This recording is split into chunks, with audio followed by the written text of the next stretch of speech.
अंबेडकर तो इस संविधान को जला देना चाहते थे और मैं पहला इंसान हूँगा कि संविधान जला देना चाहिए। क्या डॉक्टर अंबेडकर संविधान को जलाना चाहते थे? इस बयान का कॉन्टेक्स्ट क्या है, इस बयान के मायने क्या है और इस बयान का गलत अर्थ क्या है और सही अर्थ क्या है? ये ऐसा मिथक है कि कई बड़े बड़े स्कॉलर्स इस बात को कोट करते हैं कि अंबेडकर ने जो संविधान बनाया उससे दूरी बना ली। मैंने अपनी किताब में किया है, प्लीज डिफेंड, जैसे आपने अपनी किताब में किया है कि अंबेडकर साहब को संविधान सभा का पिता क्यों कहा जाए, फादर ऑफ कॉन्स्टिट्यूशन क्यों कहा जाए? अंबेडकर कई दशकों तक संविधान बनने की प्रक्रिया को इन्फ्लुएंस कर रहे थे।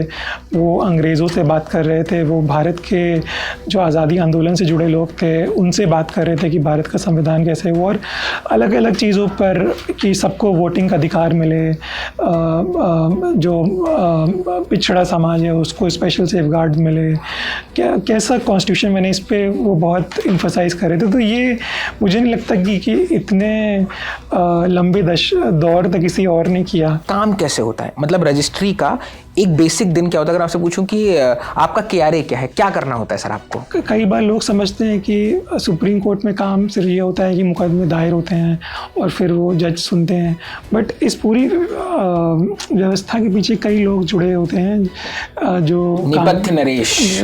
धर्म के आधार पर जो आरक्षण देने की बात है उसको लेकर डॉक्टर अंबेडकर के या संविधान सभा के क्या विचार थे? डॉक्टर अंबेडकर को स्पेशल बयान नहीं है कि धर्म के आधार पे आरक्षण देना चाहिए या नहीं देना चाहिए, पर अगर आप ओवरऑल उनके स्टेटमेंट्स देखें 3 दशकों में तो वो डेफिनेटली माइनॉरिटीज़ के लिए संविधान में सेफगार्ड्स की बात करते हैं। सेफगार्ड्स किसी भी तरीके के हो सकते हैं, आरक्षण के रूप में हो या ना हो इस पर बहस हो सकती है, बट तो ये कब डिसाइड होता है कि कोर्ट रात को खुलेगी? ये तो होता है कि कई बार रात तक कंटिन्यू होती है कोर्ट, लेकिन रात को खुलने के लिए कोर्ट को तो वो प्रोसेस कैसे वर्क करता है?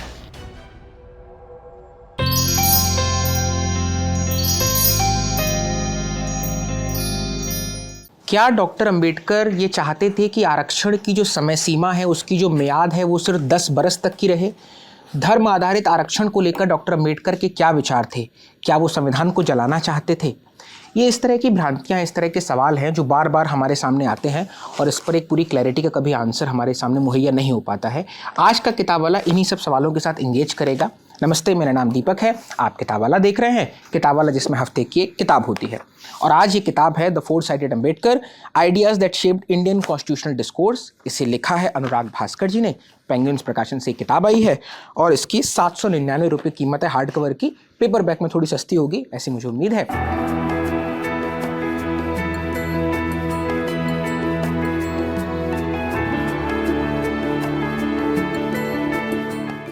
अनुराग ने राम मनोहर लोहिया यूनिवर्सिटी से पहले अपनी LLB की पढ़ाई करी, हार्वर्ड यूनिवर्सिटी से फिर उन्होंने LLM किया, यूनिवर्सिटी ऑफ ऑक्सफोर्ड से उन्होंने एक फेलोशिप की और इसके बाद अभी वो सुप्रीम कोर्ट ऑफ इंडिया में डिप्टी रजिस्ट्रार के पद पर कार्यरत है। स्वागत है अनुराग जी आपका। धन्यवाद दीपक, धन्यवाद बुलाने के लिए और इस चर्चा में मेरी किताब को जोड़ने के लिए। A pleasure is all mine sir. सबसे let's address the elephant in the room, सबसे ज़रूरी सवाल को एड्रेस कर लेते हैं। बार बार ये बात आती है कि डॉक्टर अंबेडकर तो आरक्षण जो है सिर्फ 10 साल तक के लिए चाहते थे। आपकी किताब का आखिरी चैप्टर इसी बात से डील करता है। The platform is all yours. क्या डॉक्टर अंबेडकर आरक्षण की मियाद सिर्फ 10 साल तक के लिए चाहते थे? जी दीपक, ये बात कई बार कही जाती है पर इस बात में कोई सच्चाई नहीं है और मैंने अपने चैप्टर में लिखा भी है कि डॉक्टर अंबेडकर 10 साल के लिए आरक्षण नहीं चाहते थे और उनका कहना था कि देश में जब तक का भी भेदभाव मौजूद है दलितों के प्रति, आदिवासियों के प्रति, तब तक का आरक्षण उनको मिलते रहना चाहिए। और इस बात को समझने के लिए मैंने कई इतिहास से जुड़े तथ्यों को देखा, कई दस्तावेज़ों को देखा। तो मैं कुछ आपको बातें इसमें बताना चाहूँगा कि ये जो बहस थी कि आरक्षण कैसे आएगा, ये डॉक्टर अंबेडकर का बहुत ही कोर डिमांड था, जो वो जब से पब्लिक लाइफ में आए तब से वो ये बात अंग्रेज़ों के सामने रख रहे थे कि जो भी कॉन्स्टिट्यूशन बनेगा फ्यूचर में उसमें स्पेशल सेफगार्ड्स होने चाहिए दलितों के लिए, क्योंकि उनको हज़ारों सालों से उनके ऊपर ऑपरेशन हुआ है, अत्याचार हुए हैं। तो एक ही डिमांड था कि जो भी कॉन्स्टिट्यूशन बने उसमें स्पेशल प्रोविज़न हो। इस बात को लेके वो कई बार अंग्रेज़ों से उन्होंने बात किया और इनफैक्ट सबसे बड़ी बहस राउंड टेबल कॉन्फ्रेंसेस जो 1930 से लेकर कई सालों तक हुई उसमें हुई, और इनफैक्ट उन डॉक्टर अम्बेडकर और गांधी जी में भी आपस में बहस हुई कि किस तरह के सेफगार्ड्स होने चाहिए। तो जब अंग्रेज़ों ने राउंड टेबल कॉन्फ्रेंसेस के बाद ये फ़ैसला लिया कि स्पेशल इलेक्टरेट्स देने चाहिए दलितों को, तो इस बात का गांधी जी ने अपोजिशन किया, और आप जानते हैं कि उन्होंने अपना पुनः प्रत्याय बाद में इंटरवेंशन किया, और फिर डॉक्टर अम्बेडकर को उनसे बहस करनी पड़ी, नेगोशिएट करना पड़ा, क्योंकि डॉक्टर अम्बेडकर नहीं चाहते थे कि गांधी जी की जान जाए इस पे। तो जो ये बहस हो रही थी गांधी जी और अम्बेडकर में, तो कई दिनों तक का पूना की यरवदा जेल में जहाँ पे गांधी जी उस समय थे, तो उस कई राउंड्स ऑफ डिस्कशन हुआ। तो डॉक्टर अम्बेडकर ने कहा कि अगर सेपरेट इलेक्टरेट्स आप नहीं देंगे तो इसके बदले हमें एक दूसरी व्यवस्था दी जाए जिसमें पॉलिटिकल मतलब पार्लियामेंट में या जो भी असेंबली बने उसमें रिजर्व्ड सीट्स हो, और रिज़र्व सीट्स कुछ सालों तक हो, और एक उसमें समय सीमा जोड़ दी जाए। समय सीमा इस बात की नहीं कि वो रिजर्वेशन कब तक रहेगा, समय सीमा इस बात की कि उस समय के बाद दलित क्या उस व्यवस्था से खुश हैं या वो कोई नई व्यवस्था चाहते हैं। तो उस समय पूना पैक्ट में जो रिज़र्व कॉन्स्टिट्यूंसीज आई उससे अगर दलित 10 साल या 20 साल कितना साल चाहते हैं, उसके बाद फिर एक डिस्कशन हो कि क्या वो व्यवस्था ठीक थी या नहीं, उस पर एक रेफरेंडम हो। तो जो समय सीमा की बात उस समय थी वो इससे थी कि कितने सालों बाद रेफरेंडम होना चाहिए कि ये जो सिस्टम आया है ये दलितों के लिए काम किया है या नहीं, या फिर इससे बेहतर कोई सिस्टम लाया जाए। तो ये समय सीमा की बात वहाँ से आती है। तो ये समय सीमा आरक्षण को ख़त्म करने की समय सीमा नहीं थी, बट ये समय सीमा थी कि उस कुछ सालों के बाद दलित फिर से ये तय करें कि उनके लिए बेहतर व्यवस्था क्या रहेगी। तो ये बात तब से शुरू होती है और कई सालों तक चलती भी है। और कॉन्स्टिट्यूएंट असेंबली डिबेट्स जब हुई, भारत की संविधान सभा बनी, उसमें भी ये बहस होती है। तो उस समय जो मेजॉरिटी ऑफ मेंबर्स थे कॉन्स्टिट्यूएंट असेंबली में, उन्होंने क्लॉज जोड़ दिया कॉन्स्टिट्यूशन में कि जो पॉलिटिकल आरक्षण मतलब जो संविधान जो पार्लियामेंट और लेजिस्लेटिव असेंबलीज़ में आरक्षण है उसमें 10 साल के बाद आरक्षण नहीं होना चाहिए। इस बात पर बहस भी हुई। जो उस समय के जो संविधान सभा में दलित समाज से आने वाले सदस्य थे उन्होंने इस बात का विरोध भी किया कि ऐसी समय सीमा क्यों लाई जा रही है। आदिवासी समुदाय के जो नेता थे जयपाल सिंह जी, उन्होंने भी पुरजोर तरीके से इस बात का विरोध किया कि 10 साल की समय सीमा नहीं होनी चाहिए। तो जब डॉक्टर अम्बेडकर इस बहस पे अपना जवाब देने के लिए खड़े हुए as chairman of the drafting committee, तो उन्होंने कहा कि ये जो समय सीमा संविधान में रखी गई है ये उनके व्यक्तिगत द्वारा उनका विजन नहीं है, उनका व्यू नहीं है, और ये संविधान सभा के लोगों ने तय किया है। व्यक्तिगत तौर पर वो कोई समय सीमा नहीं रखना चाहते हैं आरक्षण पे, और जब तक का देश में भेदभाव रहेगा तब तक का आरक्षण मिलना चाहिए कमज़ोर वर्गों को, ये उनका कहना था। और उन्होंने ये भी कहा क्योंकि संविधान सभा में कॉन्स्टिट्यूशन में ये प्रोविज़न जोड़ा जा रहा है 10 साल का, बट इसका ये मतलब नहीं है कि 10 साल में ये आरक्षण ख़त्म हो जाना चाहिए। और उन्होंने ये तक कहा कि संविधान संशोधन के द्वारा इस सीमा को आगे भी बढ़ाया जा सकता है जब तक का दलित समाज के लोग ये फील ना करें कि उनके साथ भेदभाव ख़त्म नहीं हो गया है। तो ये कॉन्स्टिट्यूशन में ये समय सीमा आई, पर व्यक्तिगत तौर पर डॉक्टर अम्बेडकर का ये नहीं मानना था। और इनफैक्ट डॉक्टर अम्बेडकर संविधान बनने के बाद जब पहली सरकार बनी भी, तो कई बार उन्होंने सरकार से पूछा कि जो 10 साल की कॉन्स्टिट्यूशन में है तो इसका आप क्या करने वाले हैं, इसको कब एक्सटेंड करेंगे। और इस बात पर बार बार जोर देते हैं कि इसको फिर से बढ़ाया जाना चाहिए। तो ये कहना गलत है कि वो व्यक्तिगत तौर पे सिर्फ 10 साल का इलेक्शन चाहते थे, वो किसी भी समय सीमा के पक्ष में नहीं थे। और दूसरी महत्वपूर्ण बात यह कि जो भी ये डिस्कशन हुआ ये पार्लियामेंट और लेजिस्लेटिव असेंबली में आरक्षण से रिलेटेड था। नौकरियों में और शिक्षा में इस बात पर कोई बहस नहीं हुई थी। जब भी इन प्रोविजंस का डिस्कशन हुआ तो उसमें कोई भी समय सीमा की बहस हुई नहीं थी। अच्छा, आपने एक शब्द इस्तेमाल किया रेफरेंडम। स्कूल के अगर मेरे कुछ दोस्त कैमरे के उस पार इस बातचीत को देख रहे हैं तो शायद वो इस शब्द से पहली बार थोड़ा मुखातिब हो रहे होंगे। रेफरेंडम को थोड़ा आसान भाषा में समझा दीजिए।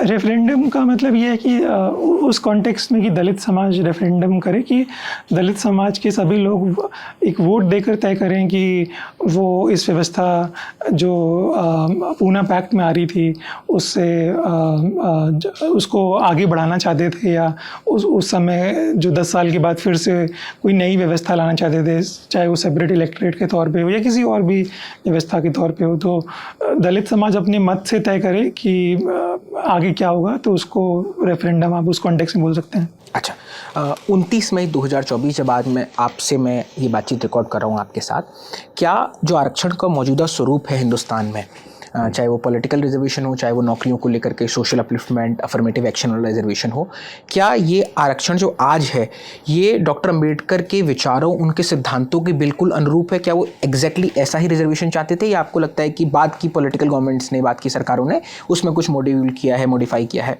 जी, आप देख सकते हैं कि जो आरक्षण पर बातचीत होती है वो कई दशकों से हो रही है और काफ़ी इवॉल्व हुई है। तो डॉक्टर अम्बेडकर जब आरक्षण की बात करते हैं तो आरक्षण को वो एज़ पार्ट ऑफ इक्वालिटी देखते हैं, as part of social justice देखते हैं। इनफैक्ट वो एक टर्म यूज़ करते हैं कि आरक्षण एक system of checks and balances है, कि समाज में चेक्स एंड बैलेंसेस है कि किसी समुदाय को समाज में ज़्यादा ताकत ना हो, उसके खिलाफ एक बैलेंस है। तो उस हिसाब से आरक्षण ने मुझे लगता है काम किया है। बट और भी कई मुद्दों पर अगर बात करें कि क्या जो पॉलिटिकल रिजर्वेशन आज तक कंटिन्यू है, क्या डॉक्टर अम्बेडकर उसके बारे में चाहते, तो डेफिनेटली जैसा मैंने थोड़ी देर पहले बताया कि उन्होंने खुद ही कहा था संविधान सभा में कि संविधान संशोधन करके पॉलिटिकल रिजर्वेशन को जब तक का बढ़ाया जा सकता है, उसको बढ़ा सकते हैं। उस पर और वही रूप है जैसा अम्बेडकर चाहते थे पूना पैक्ट की बात है उससे बाद में। तो उस पर मैं आता हूँ। तो लिमिट पे मैं कह रहा हूँ कि उस पर डॉक्टर अम्बेडकर का ये व्यू था कि वो चाहते। दूसरा चीज़ था कि डॉक्टर अम्बेडकर चाहते थे कि एक टर्म वो यूज़ करते हैं, क्वालिफाइड जॉइंट इलेक्टोरेट्स, यानी कि जो भी सिस्टम है उसमें कुछ कंडीशंस हो। तो जैसे अभी का जो सिस्टम है उसमें कंडीशन है कि रिजर्व कॉन्स्टिट्यूंसीज़ में सब लोग वोट करके रिजर्व कैटेगरी मतलब आरक्षित वर्ग के कैंडिडेट को चुनते हैं अलग अलग।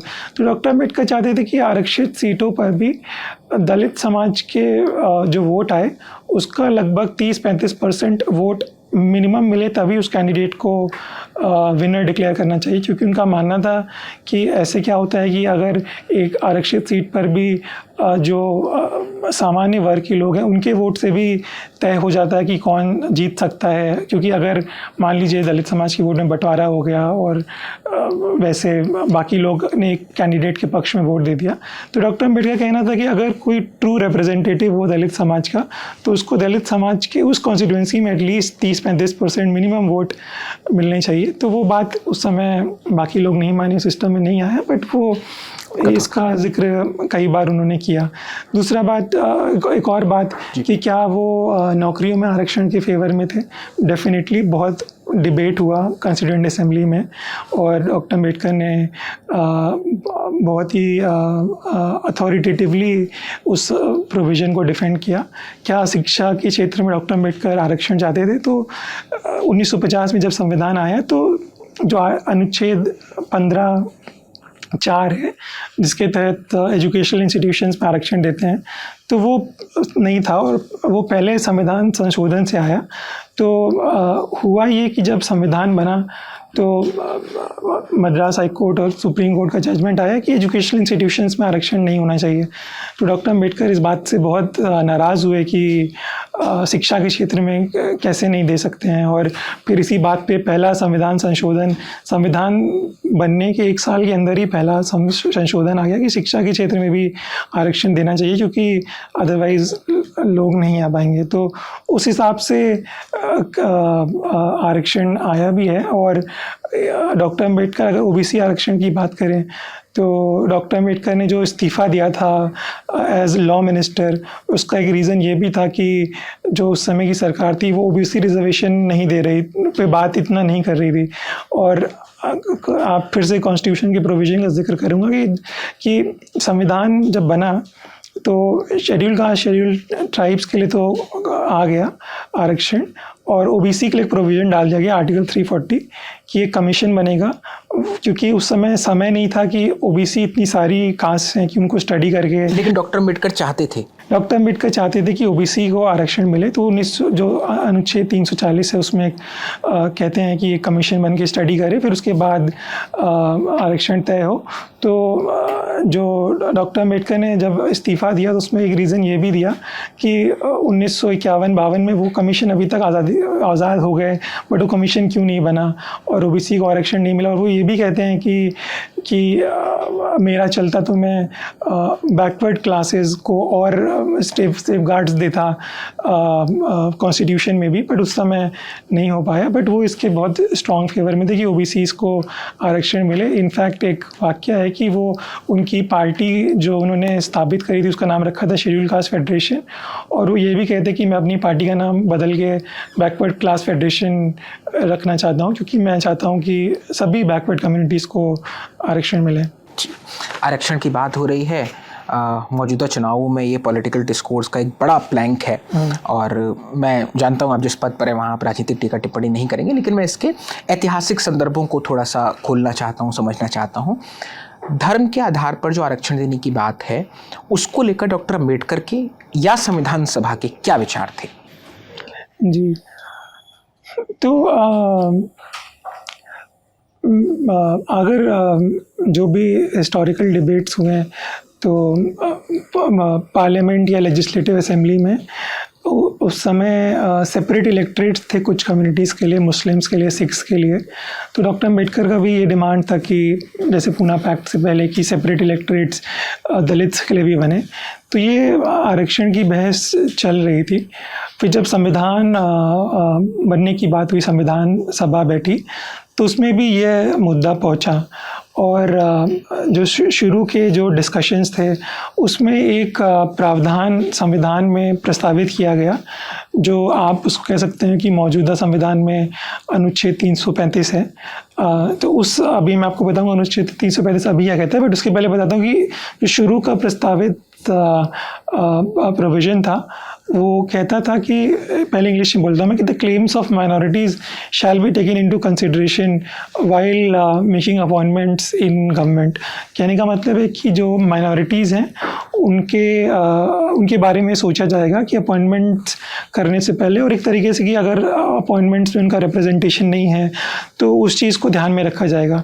और इसके साथ साथ आर्टिकल 16(4) का भी जो मौजूदा आरक्षण जिससे आता है SCs, STs, OBCs के लिए, उसमें माइनॉरिटीज़ टर्म यूज़ नहीं किया गया। वहाँ पे बैकवर्ड क्लासेस यूज़ किया गया और माइनॉरिटीज़ के लिए अलग प्रोविज़न रखा गया। अब हुआ ये कि ये प्रोविज़न तो इनिशियल डेज़ में था कॉन्स्टिट्यूशन के ड्राफ्ट में, बट जब पार्टीशन हुआ तो संविधान सभा के कुछ सदस्य चाहते थे कि इस प्रोविज़न को हटा दिया जाए और किसी भी तरह का आरक्षण सर्विसेज में ना दिया जाए। तो इस बात पे डॉक्टर अम्बेडकर थोड़ा नाराज़ हुए कि आप कैसे आरक्षण को हटा दें, स्पेशली शेड्यूल कास्ट के आरक्षण को आप कैसे हटा सकते हैं। तो इस बात पे उन्होंने नाराज़गी जताई और संविधान सभा के कार्य से कुछ दिन तक अलग भी हो गए। बाद में फिर उनको मनाया गया और उनको मनाने के लिए आर्टिकल 335 में आप जो टर्म यूज़ करते हैं वो कि claims of schedule caste and schedule tribes shall be taken into consideration. तो ये प्रोविज़न से वहाँ पे शेड्यूल कास्ट शेड्यूल ट्राइब कर दिया गया। जो माइनॉरिटीज़ का था वो जो उस समय के हालात थे उस हिसाब से हटा दिया गया। तो इस पे डॉक्टर अम्बेडकर कोई स्पेशल बयान नहीं है कि धर्म के आधार पे आरक्षण देना चाहिए या नहीं देना चाहिए, पर अगर आप ओवरऑल उनके स्टेटमेंट्स देखें 3 दशकों में तो वो डेफिनेटली माइनॉरिटीज़ के लिए संविधान में सेफगार्ड्स की बात करते हैं। सेफगार्ड्स किसी भी तरीके के हो सकते हैं, आरक्षण के रूप में हो या ना हो इस पर बहस हो सकती है, बट माइनॉरिटीज़ को कुछ विशेष अधिकार मिले इस बात के लिए वो बात करते हैं। धर्म के आधार पर आरक्षण हो या ना हो इस बात पर उनका कोई बयान नज़र नहीं आता है। अच्छा, आपने धर्म आधारित आरक्षण की बात करी। अम्बेडकर साहब की एक किताब है थॉट्स ऑन पाकिस्तान, उसको लेकर के बहुत विमर्श होता है, बहुत बहस होती है। उसके कोड सोशल मीडिया पर चलाए जाते हैं, ट्विटर पर थ्रेड लगाई जाती है, व्हाट्सएप के ग्रुप्स में भेजा जाता है। अंबेडकर के जो एक्सपेरिमेंट विथ रिलीजन है, एक तो वो है जब अंबेडकर धर्म के साथ एक्सपेरिमेंट कर रहे हैं, और एक है जब अंबेडकर थॉट्स ऑन पाकिस्तान किताब लिख रहे हैं। तो अंबेडकर के धर्म के साथ, अलग अलग धर्मों के साथ, जब वो हिंदुज़म को छोड़ करके बुद्धिज़्म का प्लैंक लेते हैं, बुद्धिज़्म अपनाते हैं, उनके क्या विचार थे, और थॉट्स ऑन पाकिस्तान किताब को लेकर के जो मुसलमानों पर उनकी टिप्पणियाँ हैं, उसको आप किस तरह से देखते हैं एज ए स्कॉलर?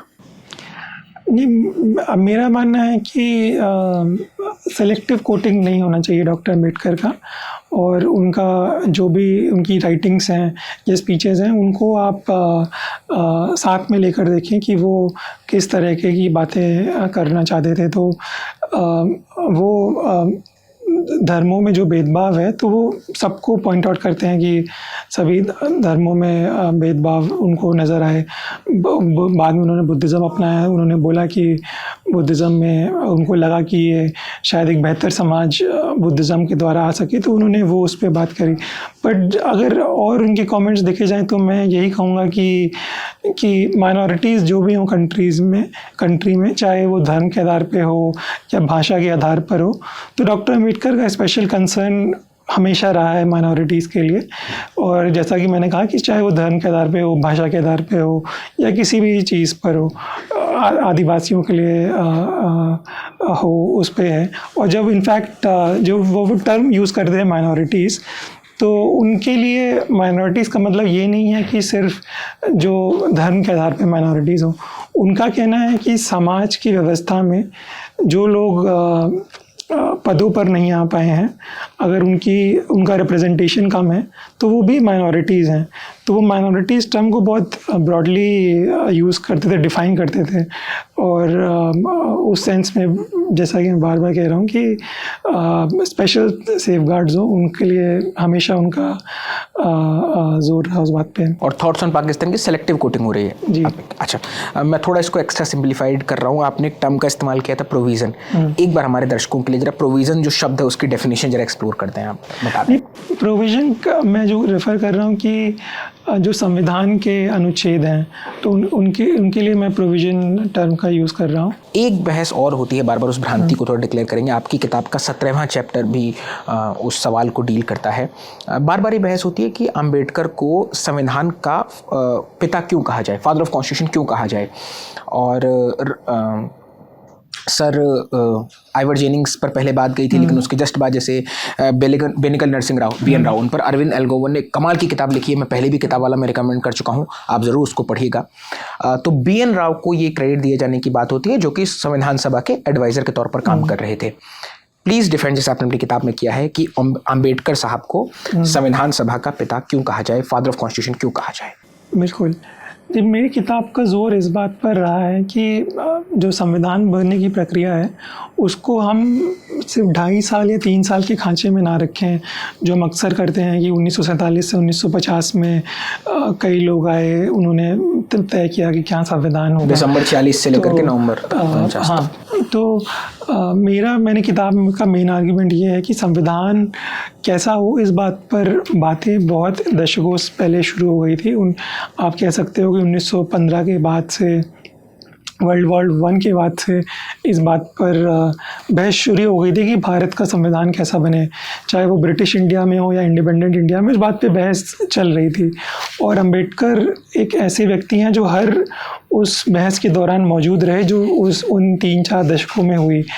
तो मेरा पहली बात यह है कि आप संविधान बनने की प्रक्रिया को सिर्फ 3-3.5 साल में ना रखें, और उसको 3 दशक, 3.5 दशक में देखें। और अंबेडकर उस समय मौजूद रहे हर उस मौके पर, ये सबसे महत्वपूर्ण बात है।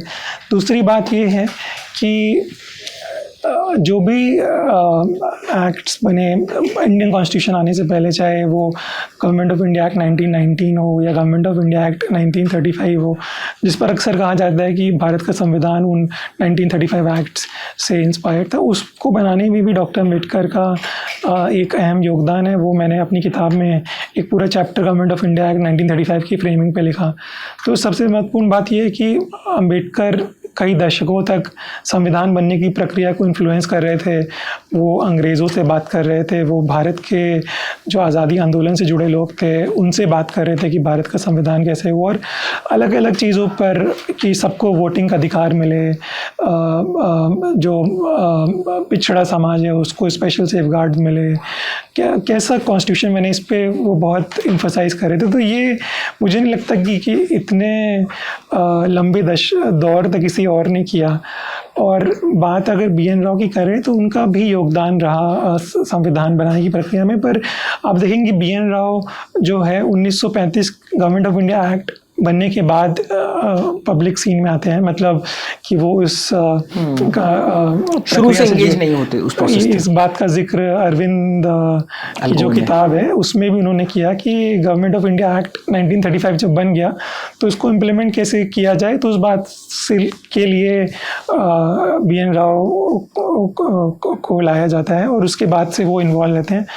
तो और sir BN Rao constituent assembly में कॉन्स्टिट्यूशनल एडवाइज़र थे, उन्होंने कई कॉन्स्टिट्यूशंस का ड्राफ्ट अपने पास रखा, और ऐसे कई लीडर्स, डॉक्टर अम्बेडकर ने भी अपना ड्राफ्ट कॉन्स्टिट्यूशन कैसा हो वैसा बना के रखा था। तो दूसरी बात कि सर BN राव 1948 में इंडिया के रिप्रेजेंटेटिव बन के संयुक्त राष्ट्र में चले गए थे 1948 में। इस बात अभी तो आता है संविधान बनना बाकी है, तो 1-1.5 साल हुआ। उसके बाद संविधान की बहस क्या हो रही है, जो इनिशियल प्रावधान आए उसको फाइनल तौर पे क्या रखा जाए, उसका कैसा ड्राफ्ट हो, तो ये सब चीज़ें चल रही थी। तो सर BN राव के जाने के बाद doctor Ambedkar as chairman of the drafting committee, उन्होंने सिंगल हैंडेडली उस प्रोसेस को मैनेज किया, और कॉन्स्टिट्यूशन का जो फाइनल शेप कैसा हो उसमें उन्होंने उसको आप कह सकते हो कि उसको एज अ ड्राइविंग फोर्स उसको लिखा, लागू कराया, बहस करी उस पर। दूसरी तो ये तो हो गई इतिहास की बात कि डॉक्टर अम्बेडकर किस हद तक जुड़े थे। दूसरी बात कि डॉक्टर अम्बेडकर उस समय के जो भी संविधान रिलेटेड बहस थी उसके एक्सपर्ट थे, चाहे वो गवर्नमेंट ऑफ इंडिया एक्ट 1935 हो या कुछ भी हो। और आप बहुत सारे लोग जानते भी हैं कि डॉक्टर अम्बेडकर एक प्रोफेसर ऑफ लॉ भी थे, तो जब वो गवर्नमेंट लॉ कॉलेज बॉम्बे के प्रिंसिपल भी थे, तो वो गवर्नमेंट ऑफ इंडिया एक्ट और ब्रिटिश कॉन्स्टिट्यूशन पे लेक्चर्स दिया करते थे कि ब्रिटिश कॉन्स्टिट्यूशन में क्या कमियां हैं, और भारत का जब संविधान बने तो उसमें उन कमियों को कैसे दूर किया जाए, उस पर बात करते हैं। डॉक्टर अम्बेडकर विश्व के जितने भी संविधान थे सबका उन्होंने स्टडी किया। एक वाक्य मैंने अपनी किताब में लिखा भी एक चैप्टर में कि अमेरिकन कॉन्स्टिट्यूशन में क्या कमियां रह गई, उन्होंने उसको ही विस्तार से उसका उन्होंने डिस्कशन किया, और उन कमियों को कैसे दूर किया जाए, इंडियन कॉन्स्टिट्यूशन में वो गलतियां ना हो, उस पर उन्होंने जोर दिया। तो डॉक्टर अम्बेडकर उस समय के एक्सपर्ट थे। इसके अलावा डॉक्टर अम्बेडकर का ड्राफ्टिंग एक्सपीरियंस, मतलब कि कोई कानून कैसे बनता है, कानून के प्रावधान कैसे लिखे जाएं, इसका बहुत एक्सपीरियंस था, क्योंकि doctor Ambedkar Bombay legislative council के कई वर्षों तक मेंबर रहे। उसके बाद ब्रिटिश सरकार में वो एज अ लेबर मेंबर कई वर्षों तक रहे। तो उस रूप में भी उन्होंने कई कानूनों को बनाया, और मैंने अपनी किताब में उन कई प्रोग्रेसिव कानूनों का जिक्र भी किया है कि जैसे मैटरनिटी राइट्स रिलेटेड जो भी प्रोविजंस थे वो डॉक्टर अम्बेडकर ने उनको इंट्रोड्यूस किया। जो माइन में महिलाएं काम करती हैं उनके लिए राइट्स क्या हों उस पर बात किया, वर्कर्स के यूनियन के क्या राइट्स हों उस पर बात किया। तो ऐसे कई लेबर रिलेटेड कई इश्यूज़ पे डॉक्टर अम्बेडकर ने ड्राफ्टिंग करके वो लॉज को लाए। और doctor Ambedkar as labour member field पर खुद जाते थे समस्याएं समझने, और लोग वो ऐसा नहीं था कि वो बंद कमरे में बैठकर बहस करके किसी कानून को बना रहे हैं। मैंने अपना जिक्र भी किताब में किया है कि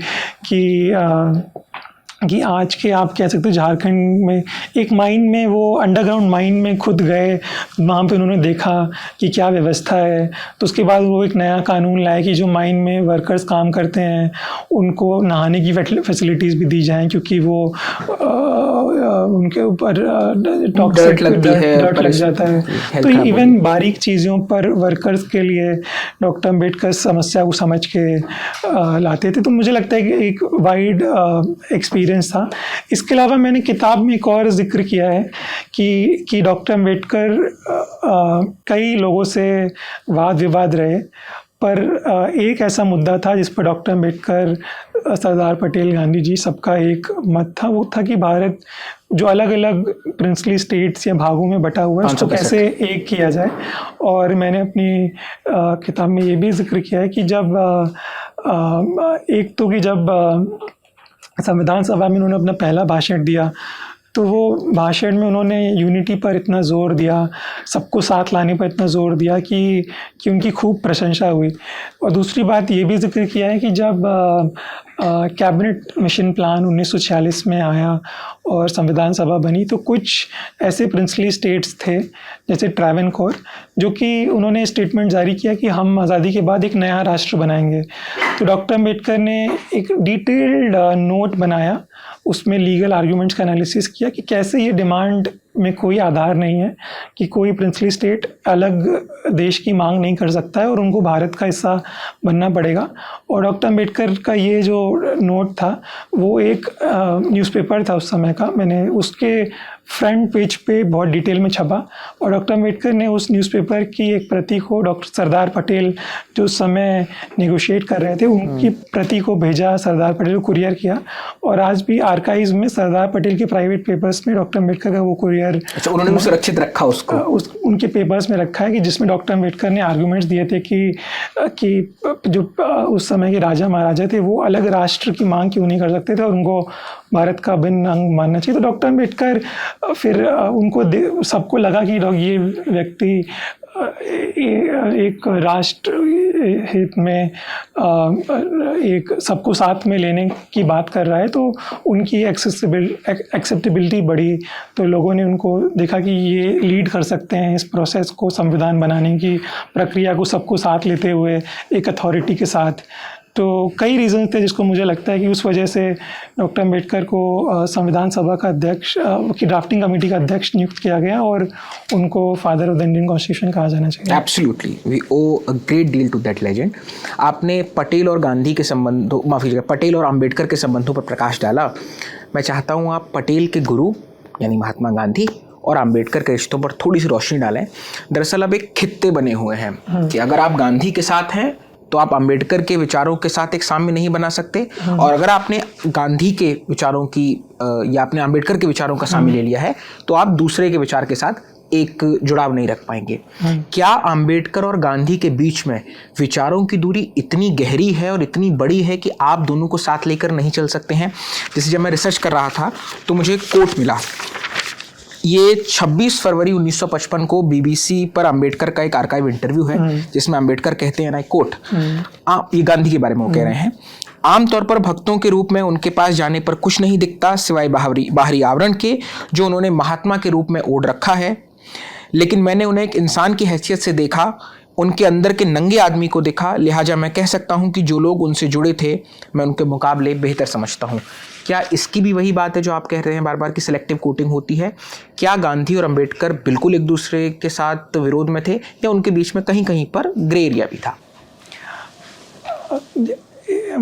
इस बात को मैं फिर से कहूँगा कि हमको इतिहास के 2-3 दशक में जब भी गांधी जी और बाबा साहब अम्बेडकर के बीच में बातचीत होती है या एक दूसरे के जो भी स्टेटमेंट्स वो कहते हैं, तो उसको अगर हम इतिहास के तौर पे देखें तो बेशक दोनों के बीच में कई मुद्दों पर एक मत नहीं था, कई मुद्दों पर दोनों के अलग अलग विचार थे और कई बार विचार बहुत स्ट्रांग थे।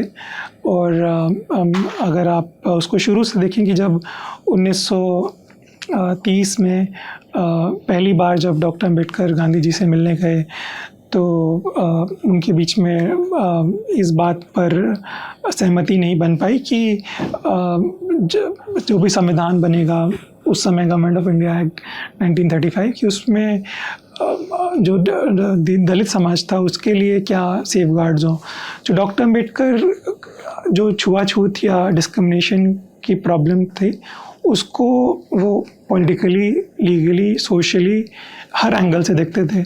गांधी जी कई दिन अपने इनिशियल टाइम में उसको मानते थे कि वो एक सोशल प्रॉब्लम है और उसको पॉलिटिकली या लीगली उसको डील नहीं करना चाहिए और समाज का परिवर्तन होना चाहिए। डॉक्टर अम्बेडकर का ऐसा बिल्कुल नहीं मानना हरिजन था। और पाखाना साफ और बाकी कार्यक्रम होते हैं। डॉक्टर अम्बेडकर का मानना था कि क्योंकि उनके साथ भेदभाव सामाजिक तौर पर होता है, उसका असर उनके ऊपर आर्थिक तौर पर, राजनीतिक तौर पर, कानूनी तौर पर रहता है। तो इसलिए जब तक का आप स्पेशल सेफगार्ड से स्पेशल राइट्स नहीं देंगे तो वो आगे नहीं बढ़ पाएंगे। तो इस बात पे बहस उनके बीच में डिफरेंसेस होते हैं। जब दूसरी गोलमेज परिषद या राउंड टेबल कॉन्फ्रेंस होती है, उसमें गांधी जी भी ज्वाइन करते हैं, तो वहाँ पे उन दोनों के बीच में खुली बहस होती है।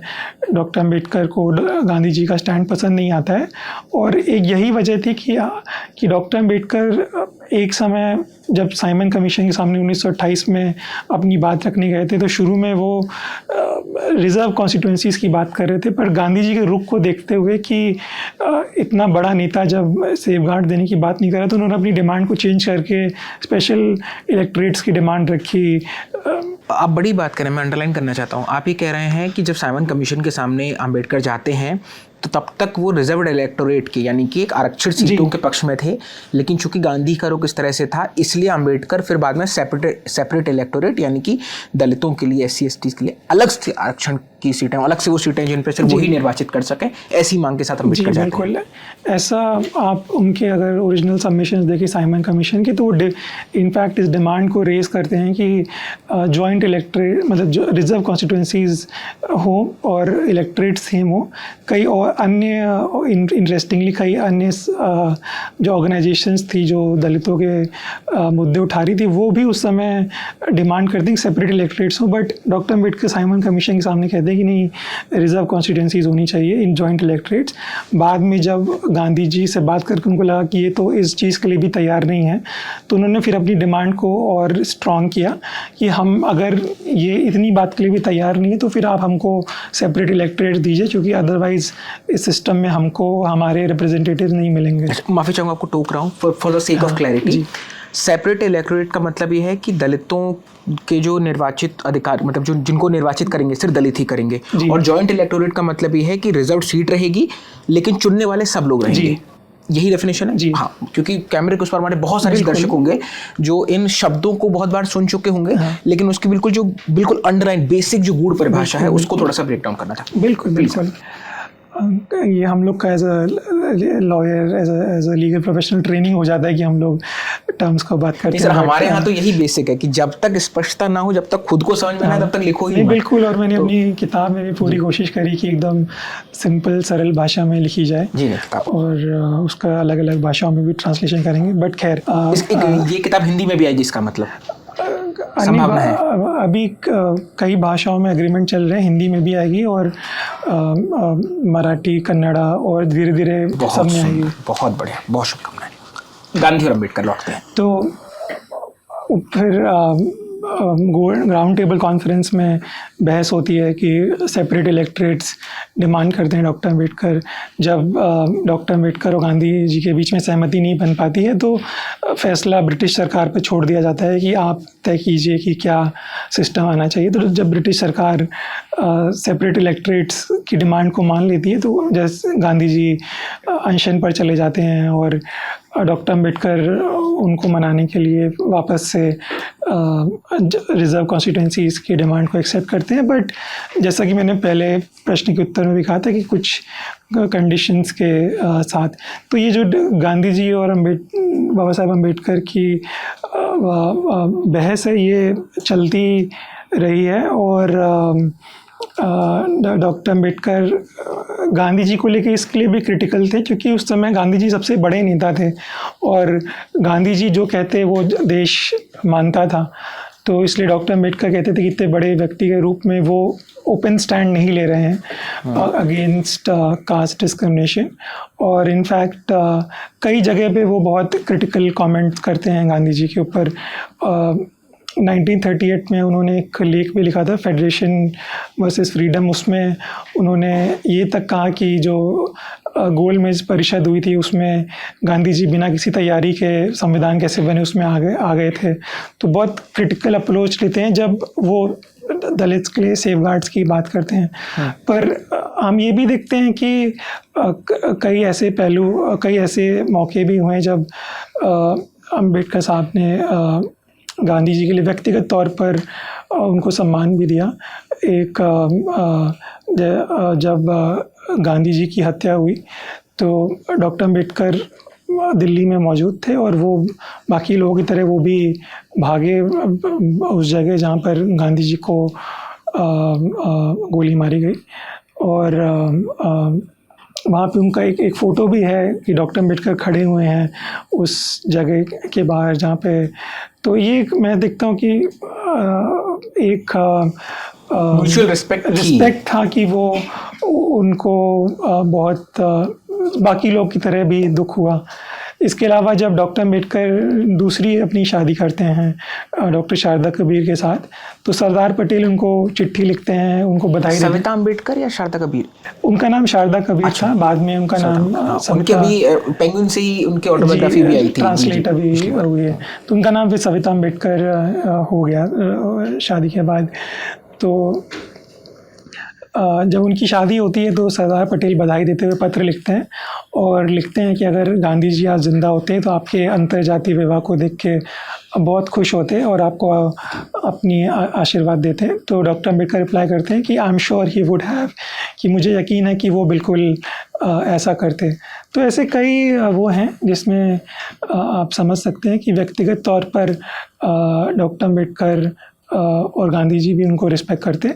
बट जब doctor Ambedkar as a leader of Dalits, as a leader imagining new India, मतलब कैसा देश बने, वैसा एज अ लीडर बात करते हैं, तो फिर वो गांधी जी को लेके बहुत क्रिटिकल होते हैं, क्योंकि उनको लगता है कि गांधी जी जो कि इतने बड़े लीडर थे, देश के सर्वमान्य नेता थे, तो वो ज़्यादा कर सकते थे दलितों के लिए, समाज में बराबरी लाने के लिए। तो इसलिए वो उनको क्रिटिसाइज़ करते हैं कि उन्होंने वैसे स्टैंड नहीं लिए कि उनको महात्मा कहा जाता है, बट वो उन्होंने अगर थोड़ा और ओपनली स्टैंड लेते तो देश अलग होता।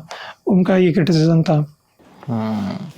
अंततोगत्वा बात यही कि हम और आप जो एक खित्ते बनाकर बैठे हैं, एकदम जड़वत होकर बैठे हैं, अगर उन दो लीजेंड्स के बारे में उनकी निजी ज़िंदगी में झांका जाए, जैसे कुछ एक चावल उस पूरे भात के हमारे साथ अनुराग जी ने रखे, तो उनके रिश्तों में उतनी ऊष्मा थी, उतना प्रेम था, उतनी सहृदयता थी कि वो एक दूसरे के साथ, भले वो पॉलिटिकली एक दूसरे के प्रति उनकी राजनीतिक विचारों के तहत या उनकी सामाजिक विचारों के तहत एक दूसरे के साथ बिल्कुल रेडिकल हों, एकदम विरोध करते हों, लेकिन जब बात एक मानवीय रिश्तों की आती है तो दोनों एक साथ एक पाले में खड़े पाए जाते हैं। लेकिन एक बयान है जिसको आपने अपनी किताब में बिल्कुल जड़ से उखाड़ दिया है। ये बयान है 2 सितंबर 1953 का, and I quote from your book and you से, अम्बेडकर राज्यसभा में बयान दे रहे हैं और उनका कोट है, I shall be the first person to burn it out. बार बार ये बात चलती है कि डॉक्टर अम्बेडकर का एक लाइन का व्हाट्सएप पर एक फ़ोटो लगा करके कोट आ जाता है कि अम्बेडकर तो इस संविधान को जला देना चाहते थे और मैं पहला इंसान हूँगा कि संविधान जला देना चाहिए। क्या डॉक्टर अम्बेडकर संविधान को जलाना चाहते थे? इस बयान का कॉन्टेक्स्ट क्या है, इस बयान के मायने क्या है और इस बयान का गलत अर्थ क्या है और सही अर्थ क्या है? जी, तो डॉक्टर अम्बेडकर ऐसा नहीं कह सकते डॉक्टर अम्बेडकर संविधान को एज अ डॉक्यूमेंट जलाना चाहते थे, जैसा कई लोग उनको कोट करते हैं। इनफैक्ट ये ऐसा मिथक है कि कई बड़े बड़े स्कॉलर्स इस बात को कोट करते हैं कि अम्बेडकर ने जो संविधान बनाया उससे दूरी बना ली। मैंने धनंजय कीर ने किया है, बाद में बाकी लोगों ने भी धनंजय कीर की किताब को रिलाई करते हुए बहुत लोगों ने किया। इनफैक्ट जो गेल ऑमवेट थी, जो दलित आंदोलन पे इतना स्टडी किया, उन्होंने एक्टिविज़म किया, उन्होंने भी ऐसा धनंजय कीर पर रिलाई करते हुए कि डॉक्टर अम्बेडकर ने एक डिस्टेंस मेंटेन कर लिया जो संविधान उन्होंने बनाया। तो मैंने इन सभी जब स्टेटमेंट देखा तो मैंने सोचा कि इस बात को देखा जाए कि आखिर में हुआ क्या था। तो इसका एक कॉन्टेक्स्ट है और हमको वो कॉन्टेक्स्ट समझना पड़ेगा कि इस बात के लिए कि डॉक्टर अम्बेडकर संविधान क्या सही में चलाना चाहते थे या बस ये एक मिसकोट कर दिया गया है। तो बहस हो रही थी राज्यसभा में मुद्दा था कि मुद्दा था कि आंध्र प्रदेश राज्य भाषा के आधार पे बन रहा था। उस पर बहस हो रही थी, उस पर संसद में बहस हो रही थी, राज्यसभा में डॉक्टर अम्बेडकर बोल रहे थे। तो डॉक्टर अम्बेडकर ने अपनी बात रखते हुए कहा कि सबसे पहले तो वो नाराज़ थे सरकार से कि एक जो उस आंध्रा मूवमेंट के लीडर थे श्री रामुलु, उन्होंने आमरण अनशन किया था और फिर जाकर राज्य बना, उनकी जान दे दी गई उन्होंने। तो डॉक्टर अम्बेडकर इस बात के लिए सरकार को क्रिटिसाइज़ करते हैं कि क्या सरकारों को किसी इंसान की जान चले जाने तक का इंतज़ार करना चाहिए कि वो उस मुद्दे की बात करें। तो इस बात पे डॉक्टर अम्बेडकर बोल रहे थे और वो बहुत नाराज़ थे कि किसी वो लीडर की जान चली गई, उन्होंने आत्मदाह कर लिया। तो इस पर बात करते हुए कि नया राज्य जो बन रहा है भाषा के आधार पे, उसमें माइनॉरिटीज़ के लिए क्या सेफगार्ड्स हों, इस पर वो बोल रहे थे। और फिर से मैं कहूँगा इस समय वो लिंग्विस्टिक माइनॉरिटीज़ की बात कर रहे थे कि अगर भाषा के आधार पे आप एक राज्य बना रहे हैं तो ऐसा नहीं है कि उस राज्य में सिर्फ एक ही भाषा बोलने वाले लोग होंगे, उस राज्य में अन्य भाषा बोलने वाले लोग होंगे जो कि माइनॉरिटीज़ होंगे। तो ऐसी सिचुएशन में जो लिंग्विस्टिक माइनॉरिटीज़ यानी भाषा के आधार पे जो माइनॉरिटीज़ हैं उनके लिए क्या सेफगार्ड्स होने चाहिए, उस पर बहस कर रहे थे। और लार्जली शेड्यूल कास्ट के लिए ऐसे राज्य में क्या अधिकार होने चाहिए, इस पर बात कर रहे थे। तो इस पर बात करते हुए वो एक सुझाव देते हैं कि प्रदेश के गवर्नर को कुछ एक माइनॉरिटीज़ प्रोटेक्शन के लिए एक थोड़ी पावर दे देनी चाहिए कि अगर माइनॉरिटीज़ के साथ कुछ हो रहा है तो गवर्नर उस बात का संज्ञान ले सके और कुछ कदम ले सके, ये वो प्रस्ताव रखते हैं। तो जब वो प्रस्ताव रखते हैं तो बाकी जो उस समय के सदस्य थे तो वो तो कहते हैं कि नहीं, पर हमारे संविधान में ऐसा तो कोई ढांचा नहीं दिया गया है और आपने ही ये संविधान बनाया है।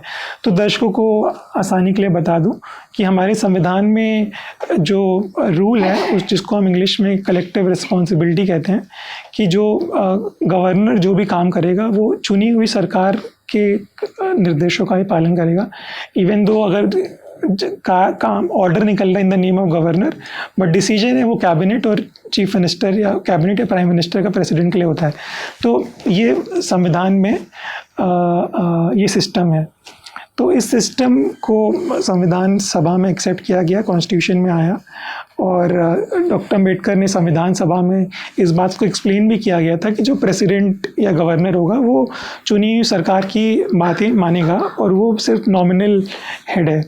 तो फिर जब डॉक्टर अम्बेडकर, जैसा कि मैंने कहा, कि ये सुझाव देते हैं कि गवर्नर को थोड़ी शक्तियाँ दे दी जाए फॉर माइनॉरिटी प्रोटेक्शन, तो लोगों ने उनको बोला कि अरे आपने तो उस समय ये बोला था, अब आप ये बोल रहे हैं। तो इस बात से नाखुश होकर डॉक्टर अम्बेडकर कहते हैं कि मैं कोई नई बात नहीं कह रहा हूँ, ऐसी व्यवस्था अन्य देशों के संविधान में भी दी गई है।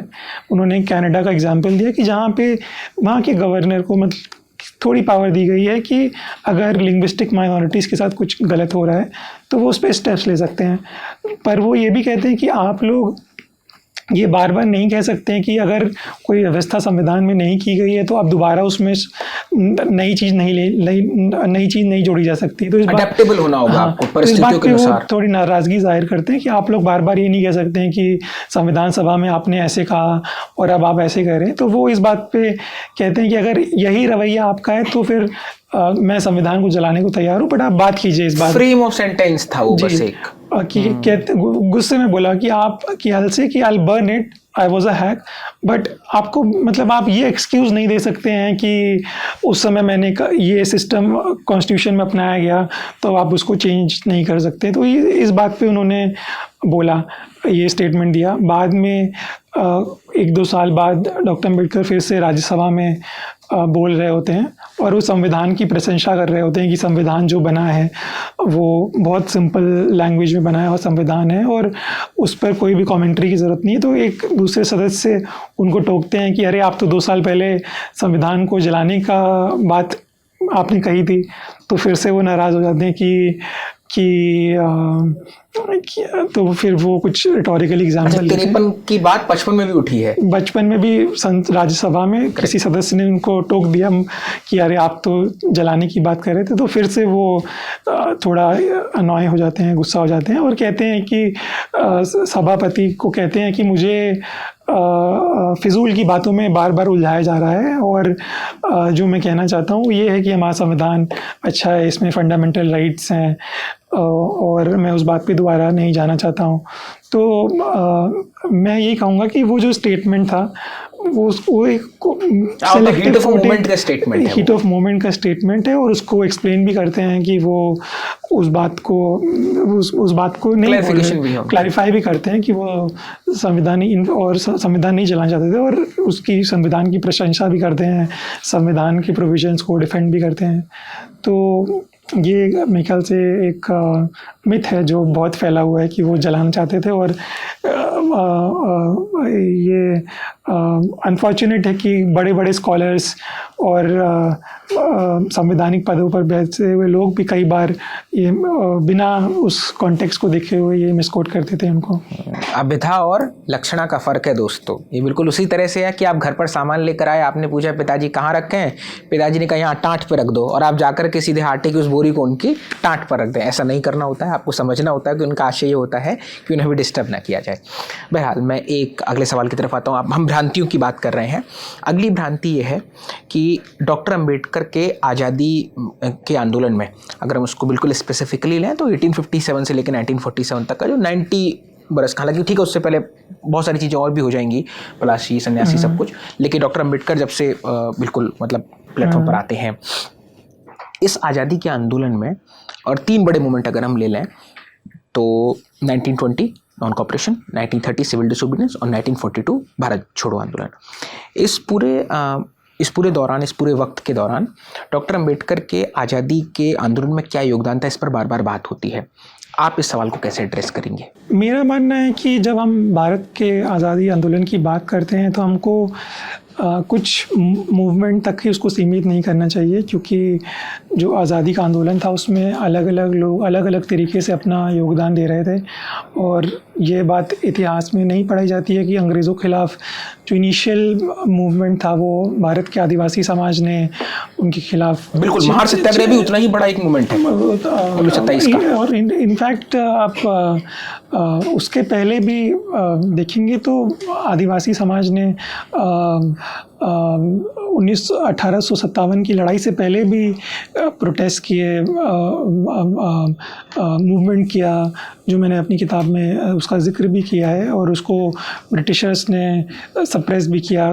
कुछ इनफैक्ट कानून भी लिया, जैसे क्रिमिनल ट्राइब्स एक्ट 1871 में लिया, जिससे कई सारी आदिवासी कम्युनिटी को उन्होंने क्रिमिनल बाय बर्थ डिक्लेयर कर दिया, और उसमें कई सारी पिछड़ी जातियों को भी ऐसे उन्होंने क्रिमिनल बाय बर्थ डिक्लेयर कर दिया। तो इसलिए मेरा मानना है कि जब हम आज़ादी के आंदोलन की बात करें तो उसको कुछ लिमिटेड मूवमेंट से ना देखें और अलग अलग मूवमेंट से देखें।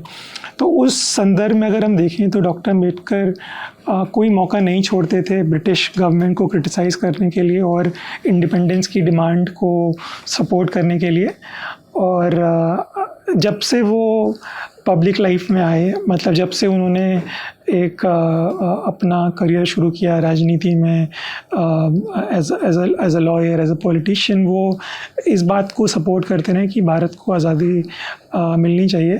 इनफैक्ट 1919 में जब साउथ बरो कमेटी बनी कि गवर्नमेंट ऑफ इंडिया एक्ट बनेगा, तो उसमें कैसा पॉलिटिकल स्ट्रक्चर हो, मतलब कैसी संस्थाएं बने, कैसा सिस्टम है, इस पर बहस हो। तो एक और भारत के लोग को वोट का फ्रेंचाइज की बात भी वहीं से आती है, वोट का अधिकार मिलना चाहिए कि नहीं। तो इस पे एक कई सारे उस समय के जो अंग्रेज थे उनका एक क्रिटिसिज्म था, क्योंकि India is divided into caste, मतलब अगर भारत जातियों में बटा हुआ है तो इनको वोटिंग का अधिकार नहीं मिलना चाहिए, या they are not fit for democracy.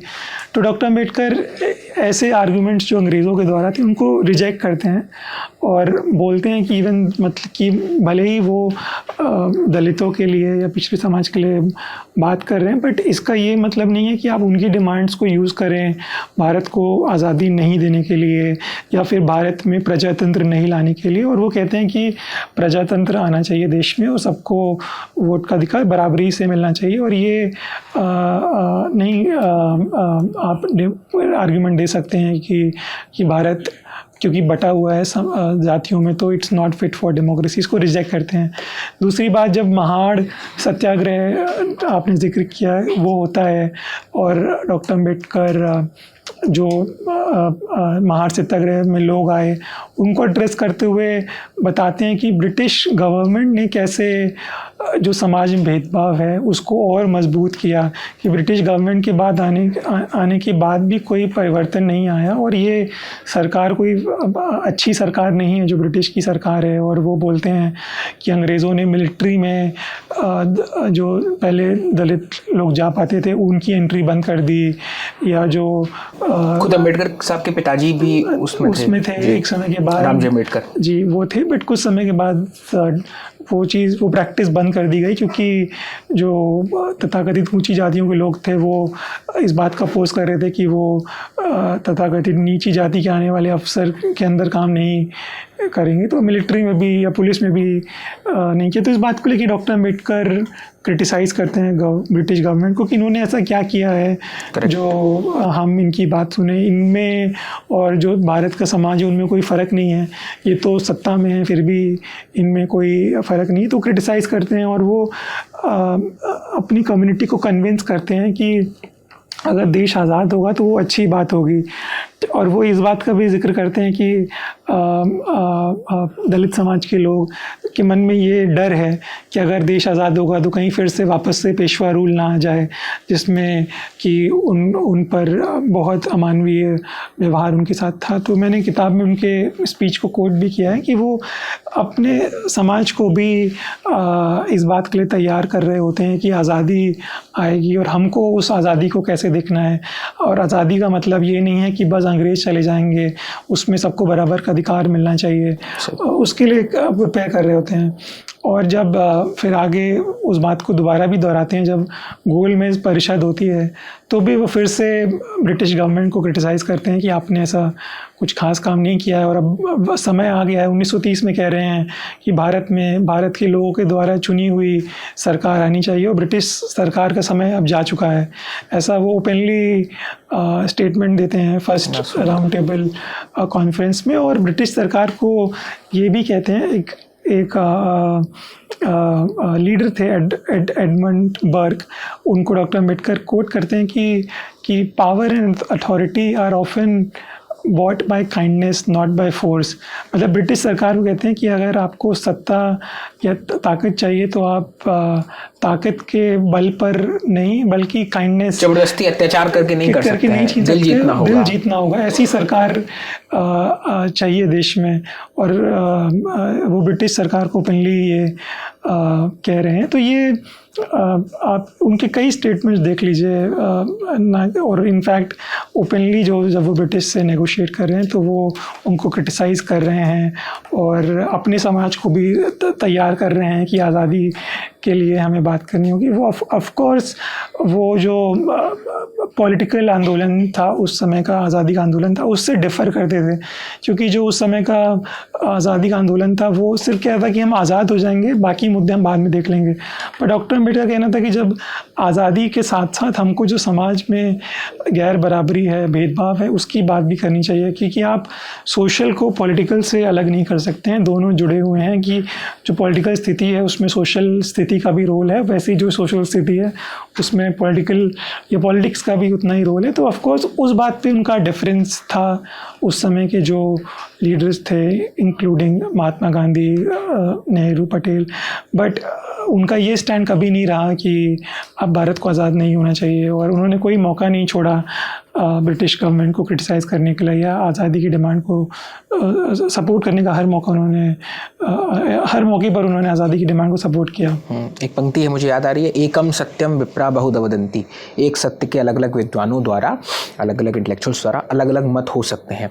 तो ज़रूरी नहीं है कि डॉक्टर अम्बेडकर ठीक उसी रास्ते को फॉलो करें जो उस वक्त के हमारे बाकी फ्रीडम फाइटर्स कर रहे थे, या बहुत लोग उसी एक रास्ते को फॉलो कर रहे थे। डॉक्टर अम्बेडकर ने अपने चार्ट, अपने ब्रेन द्वारा अपने हिसाब से एक नया रास्ता तैयार किया और उस पर चले, जैसे कि मार्क सत्याग्रह की स्पीच की बात हुई या उसके बाद गोलमेज सम्मेलन में, मतलब आप बिल्कुल इन द डैन, जैसे आप शेर की मान में बैठ के उसे बता रहे हैं कि देखो आप ये गलती कर रहे हैं और आपको जीतना पड़ेगा, तो वो एक अलग रास्ता है। अब आप दोनों रास्तों को एक साथ लेके चलें, ये हमारे लिए ज़रूरी है। हमने अम्बेडकर साहब पर खूब बात करी, अब उस संस्था की बात कर लेते हैं जिससे अम्बेडकर साहब और आपका दोनों का नाता रहा है, सुप्रीम कोर्ट ऑफ इंडिया। दो चीज़ समझनी है हमको, और ये मेरे जैसे लाखों दर्शकों के मन में भी सवाल रहता है, क्योंकि बहुत एम्बिग्विटी है, बहुत पारदर्शिता नहीं है ना। अब ठीक है, जब से वो वीडियो कॉन्फ्रेंसिंग आई है तब से थोड़ा सा और क्लैरिटी रही है। मैं आपके पद का पूरा सम्मान करते हुए मैं कुछ भी ऐसा नहीं पूछूंगा जिससे कि आपकी जो ओथ है उसको डिस्टर्ब हो। लेकिन सुप्रीम कोर्ट में काम कैसे होता है, मतलब रजिस्ट्री का एक बेसिक दिन क्या होता है? अगर आपसे पूछूं कि आपका KRA क्या है, क्या करना होता है सर आपको? जी, तो इस बात को हमारे चीफ जस्टिस न्यायमूर्ति मुख्य न्यायाधीश डॉक्टर DY चंद्रचूड़ भी इस बात को कई बार साझा कर चुके हैं कि रजिस्ट्री कैसे काम करती है। तो सुप्रीम कोर्ट मतलब में जज हैं और उनको सपोर्ट करने के लिए कई सारे ऑफिसर्स और स्टाफ हैं। तो इस समय लगभग 2000 लोग का स्टाफ सुप्रीम कोर्ट में काम करता है। सुप्रीम कोर्ट की रजिस्ट्री के जो हेड हैं वो चीफ जस्टिस ऑफ इंडिया होते हैं, कि जो भी एडमिनिस्ट्रेटिव डिसीजन होगा वो चीफ जस्टिस ऑफ इंडिया लेते हैं। और रजिस्ट्री के जो हेड हैं वो उनको हम सेक्रेटरी जनरल बोलते हैं, जो सारे ऑफिसर्स और स्टाफ के हेड हैं, और वो चीफ जस्टिस और रजिस्ट्री के बीच में कोऑर्डिनेशन करते हैं। तो कई बार लोग समझते हैं कि सुप्रीम कोर्ट में काम सिर्फ ये होता है कि मुकदमे दायर होते हैं और फिर वो जज सुनते हैं, बट इस पूरी व्यवस्था के पीछे कई लोग जुड़े होते हैं जो नेपथ्य नरेश। और इनफैक्ट सुप्रीम कोर्ट ने अभी अपनी एक मैगजीन जिसका नाम सुप्रीम कोर्ट क्रॉनिकल रखा है, उसको भी शुरू किया, जिसमें वो अलग अलग पदों पर बैठे लोगों का इंटरव्यू कर रहे हैं कि उनका काम कैसा है। तो दर्शक चाहें तो सुप्रीम कोर्ट की वेबसाइट पे वो मैगजीन के हर मंथली इशू आते हैं, तो उसको देख के भी अलग अलग विभागों की क्या कितनी भाषाओं में उपलब्ध है? अभी इंग्लिश में आती है और उसको हिंदी और अन्य भाषाओं में किया जा रहा है। तो बहरहाल जो सुप्रीम कोर्ट का रजिस्ट्री है वो कई सारे डिपार्टमेंट्स और सेक्शंस में बटा हुआ है। तो एक सेक्शन काम है अगर लिस्टिंग का काम देखना, कि जो केस दायर हुए हैं तो उनकी समय पर लिस्टिंग हो। एक सेक्शन काम है कि केस दायर हो रहे हैं तो वो उस टाइम चेकिंग करें और उस सिस्टम में उसको एडमिट करें। एक सेक्शन का काम ये है कि वो सुप्रीम कोर्ट का स्टाफ का कैसे रिक्रूटमेंट होगा, ये रिसर्चर्स का रिक्रूटमेंट कैसे होगा, तो रिक्रूटमेंट का काम देख रहे हैं। भर्ती का काम देख रहे हैं। एक सेक्शन है कि जो कोर्ट में डॉक्यूमेंट्स आ रहे हैं उसका स्कैनिंग करके सिस्टम में डाला जाए, तो स्कैनिंग सेक्शन है। कंप्यूटर टीम है जो पूरा डिजिटाइजेशन का, कमेटी है जो पूरा, जो आप देखते हैं कि लाइव प्रोसीडिंग्स हो रही, मतलब टेलीकास्ट हो रहा है, तो कंप्यूटर सेल और कमेटी पूरा वो काम देख रहे हैं। तो ऐसे कई सारे सेक्शंस हैं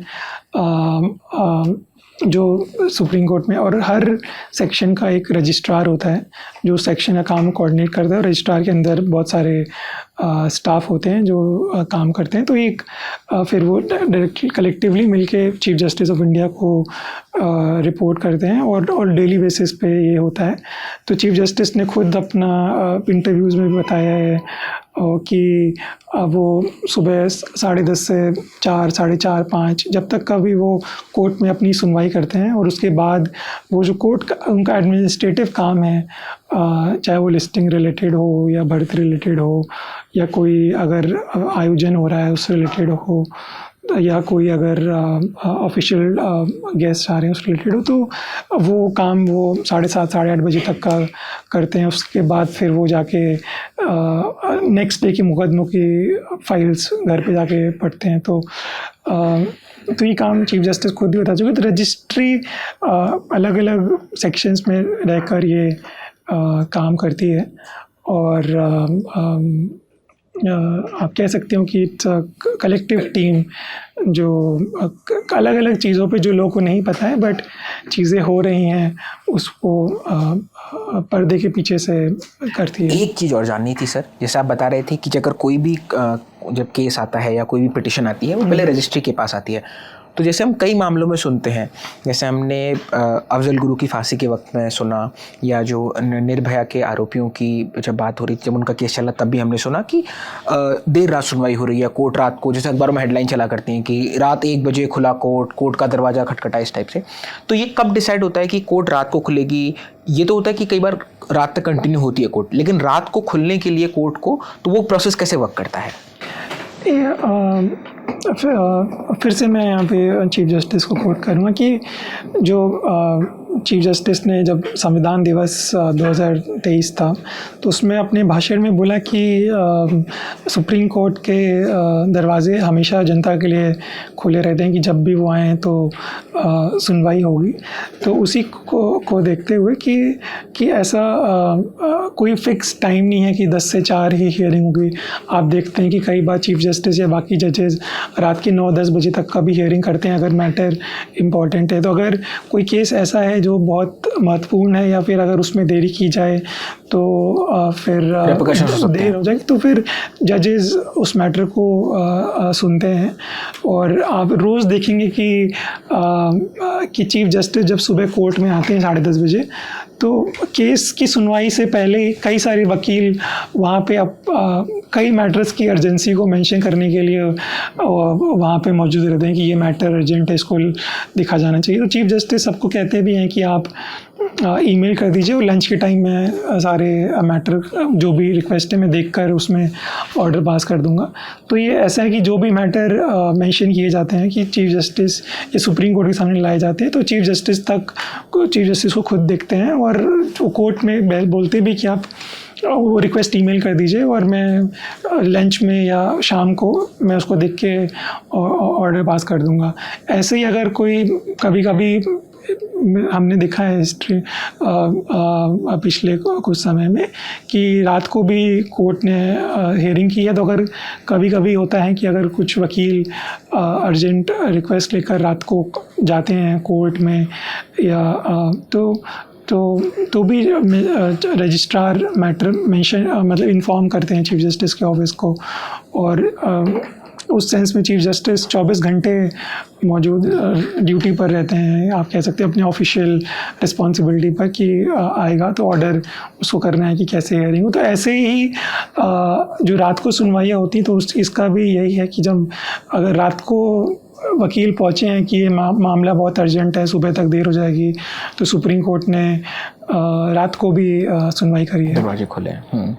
आपने चीफ जस्टिस साहब को 3-4 बार कोट किया और उन्हीं का फॉरवर्ड इस किताब के शुरुआत में है। DY चंद्रचूड़ साहब से आपकी मुलाकात होती है जुलाई 2014 में, जब वो इलाहाबाद हाई कोर्ट में चीफ जस्टिस थे या जज थे? चीफ जस्टिस थे। तो तब आपने उनके साथ काम किया, बाद में फिर आप उनके चैम्बर में भी रिसर्चर के तौर पर आए, फिर आप हार्वर्ड गए और अभी आप डिप्टी रजिस्ट्रार के पद पर हैं ही। How it is working with doctor Chandrachud के साथ में इस किताब को लेकर आपकी क्या बात हो रही थी? इस किताब को लेकर उनकी टिप्पणियाँ आई हैं, तो ये किताब आपके दिमाग में थी, आपने मुझे शेयर किया था, या उनके साथ काम करने का अनुभव कैसा रहा है? हाँ जी, सो मैंने एक्नॉलेजमेंट्स में भी उनको मेंशन किया है। तो कुछ चीज़ें मैं बता सकता हूँ, मैं लिखा भी है कि मैं उनसे पहली बार संपर्क में जुलाई 2014 में आया। तो उस समय वो मुख्य न्यायाधीश थे और मैं उस समय किसी और जज साहब के यहाँ, जस्टिस देवेंद्र उपाध्याय जो उस समय बॉम्बे हाई कोर्ट के चीफ जस्टिस हैं, वो तब लखनऊ बेंच में जज थे, तो उनके यहाँ मैं इंटर्नशिप कर रहा था। तो लॉ स्कूल्स में बच्चे जजेस, लॉयर्स, लॉ फर्म के इंटर्नशिप करते अपनी छुट्टियों में, तो मैं था। तो उस समय उनकी बेंच लगती थी chief justice Allahabad high court, chief doctor justice Chandrachud के साथ। तो मैंने ऐसे ही एक दिन जस्टिस उपाध्याय से रिक्वेस्ट किया कि क्या मेरे जैसे साधारण से लॉ स्टूडेंट को मौका मिल सकता है कि हम चीफ जस्टिस को जाके मिल सकें। तो उन्होंने शायद अगले दिन चीफ जस्टिस को ये बात बोली होगी कि मेरे यहाँ जो स्टूडेंट है वो आपसे मिलना चाहता है। तो मुझे यकीन नहीं हुआ कि चीफ जस्टिस मान गए और उन्होंने फिर मुझे मिलने के लिए उस समय बुलाया। तो उस समय मेरी उनसे 15-20 मिनट बात हुई, जो भी बात थी मुझे आज भी अच्छे से याद है। उसके बाद मैंने कोशिश करी कि उनके साथ काम किया जाए, और जब वो सुप्रीम कोर्ट में एलिवेट हुए एज अ जज इन मई 2016। तो फिर मैंने उनके ऑफिस में कांटेक्ट किया कि मुझे उनके साथ इंटर्नशिप करना है। तो उन्होंने एक्सेप्ट किया और मैंने उनके यहाँ पहले 1 महीने का इंटर्नशिप किया। फिर उसके बाद जब मेरा 2017 में मैं ग्रेजुएट हो गया तो फिर मैंने उनके यहाँ as a law researcher, as a law clerk, जिसको हम कोर्ट की लैंग्वेज में बोलते हैं, एज अ काम किया 1 साल। और उस साल उनसे बहुत कुछ सीखने को मिला कि कॉन्स्टिट्यूशन को कैसे समझा जाए। मैं कहूँगा कि उनके साथ काम करने में मैंने शायद संविधान के बारे में ज़्यादा समझा जितना कि मैंने अपने पढ़ाई के दौरान समझा, क्योंकि रोज़ ही कोई ना कोई संवैधानिक मामले में बहस होती थी और डिस्कशंस, और उससे मैं कहूँगा कि मैंने उनसे बहुत कुछ सीखा। फिर मैंने जब बाहर पढ़ने के लिए भी गया तो उन्होंने बहुत सपोर्ट किया और इन वर्षों में मैं उनके संपर्क में रहा। और अच्छा, हार्वर्ड से भी खतों किताबत चल रही थी इधर? जी, उनसे मैं संपर्क में रहा। और मैं जाते टाइम मैंने उनसे कहा था कि जब हमारी बात हुई थी कि जब आप मुख्य न्यायाधीश बनिएगा तो मैं वापस से आपके साथ काम करना चाहता हूँ। तो जब वो मुख्य न्यायाधीश दोबारा जिस दिन बने तो उस दिन से मैं ऑन डेपुटेशन सुप्रीम कोर्ट में काम कर रहा हूँ। तो इन वर्षों में मैं कह सकता हूँ कि मैंने उनसे बहुत कुछ सीखा और कई मामलों में उनसे रोज़ ही सीखने को मिलता है। उनसे बातचीत में, उनको कोर्ट में देखकर I can say it's a great learning experience. On a lighter note, how is he as a boss? नहीं, बहुत अच्छा है उनके साथ काम करना, क्योंकि वो आपकी बात सुनते हैं, ऐसा नहीं सोचते हैं, डांटते भी हैं।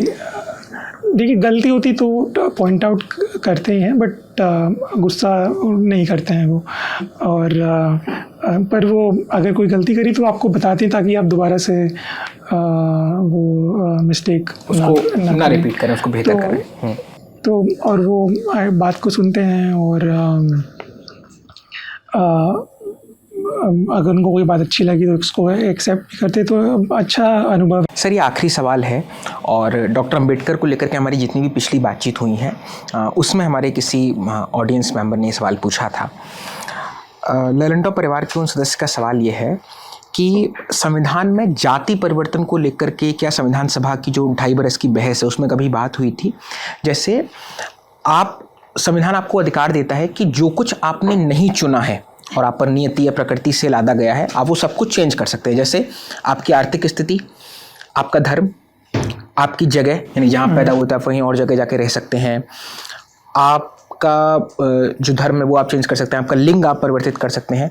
लेकिन जाति परिवर्तन को लेकर के, जैसे अगर कोई किसी पर्टिकुलर कास्ट का है, वो किसी पर्टिकुलर कास्ट में शिफ्ट होना चाहे, इसको लेकर के कोई प्रोविज़न है या नहीं है, या संविधान सभा में लेकर के इसको लेकर क्या बहस हुई थी? जी, संविधान सभा में जो जाति से रिलेटेड बहस हुई थी कि जो भेदभाव है जाति आधारित, तो उसको कैसे रोका जाए या उसके खिलाफ कैसे प्रोविज़न बनाए जाए, इस बात पर कोई बहस नहीं हुई कि क्या जाति परिवर्तन किया जा सकता है। बहस का मुख्य आप कह सकते हैं कि जो फोकस था वो इस बात पे था कि कास्ट डिस्क्रिमिनेशन को कैसे रोका जाए या पनिशेबल किया जाए, और जो लोग जाति आधारित भेदभाव की वजह से पीछे रह गए हैं तो उनको कैसे आगे लाया जाए, कैसा संविधान में उनके लिए कैसे प्रावधान लाए जाए। तो उस बात पे डिबेट्स था मेनली, बट इस बात पर बहस नहीं हुआ कि क्या कोई जाति परिवर्तित कर सकता है। अंत में ऑन दैट नोट हम इस बातचीत को यहीं पर, इस किताब वाला की इस किस्त को यहीं पर कंप्लीट करते हैं। बहुत सारी चीज़ें इसलिए बची हैं ताकि ये किताब आप खरीदें और पढ़ें, और इसका हिंदी अनुवाद जल्द आए ऐसी मेरी दरख्वास्त है।